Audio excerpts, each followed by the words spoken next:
begin our journey thinking about two different students. Both students have a disability, but their needs are different. First of all, let's think about a boy named Jeremy. Jeremy's in the 10th grade. He is able to read and write, but struggles to comprehend new text. He is following the standard course of study, but often needs several modifications to new content in order to understand and perform alongside his peers without disabilities. Now let's think about another student named Callie. She's in the 10th grade and has multiple disabilities. Callie enjoys learning new information, but it's often difficult to measure what she knows with paper and pencil assessments. She uses augmentative communication devices to answer simple yes-no questions. Callie, just like Jeremy, learn best from hands-on learning with materials and within familiar contexts.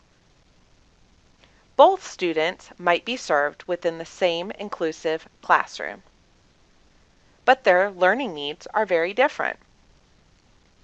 Now that we have a picture of these two students, let's think about planning instruction in science for them.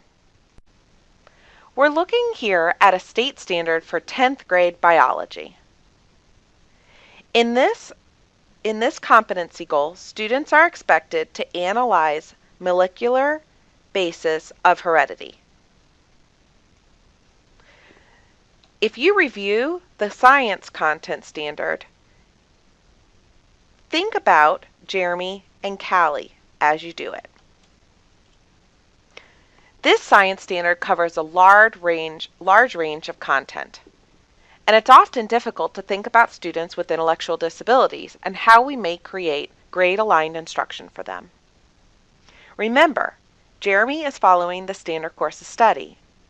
Callie may be following extended standards based on the standard course of study. Another point to consider is, why are we teaching this content?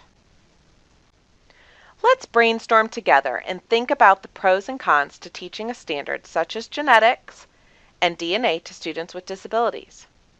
Planning instruction in all areas of the content standards should take into consideration the teacher's point of view, the parent's point of view, and the student's point of view.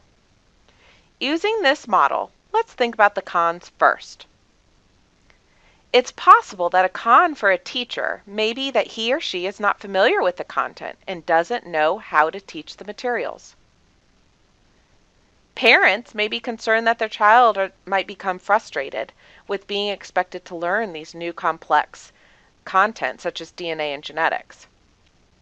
Finally, a student may have never been introduced to such content and doesn't have the prerequisite skills to begin learning this 10th grade standard. For example, Callie may not know the difference between living from non-living things. Now let's think about the possibilities of pros for teaching this science standard. Again, starting with the teacher's point of view. The teacher may enjoy teaching new content to her students and begin working with a general education teacher to learn the content and to possibly co-teach this content. Parents may be happy to hear that their students' instruction is linked to the same content that other 10th graders are learning. Most importantly, the students may be happy to be given the respect to learn the same content as other 10th graders. He or she may be interested in learning more about their own DNA. For example, why is my mom's hair blonde and mine's black?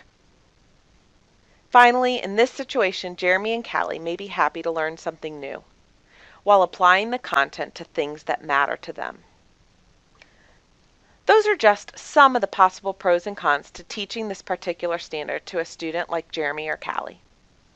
It seems to me that the cons for teaching this content link more to not knowing what to do as a teacher to teach to the standards rather than the actual content.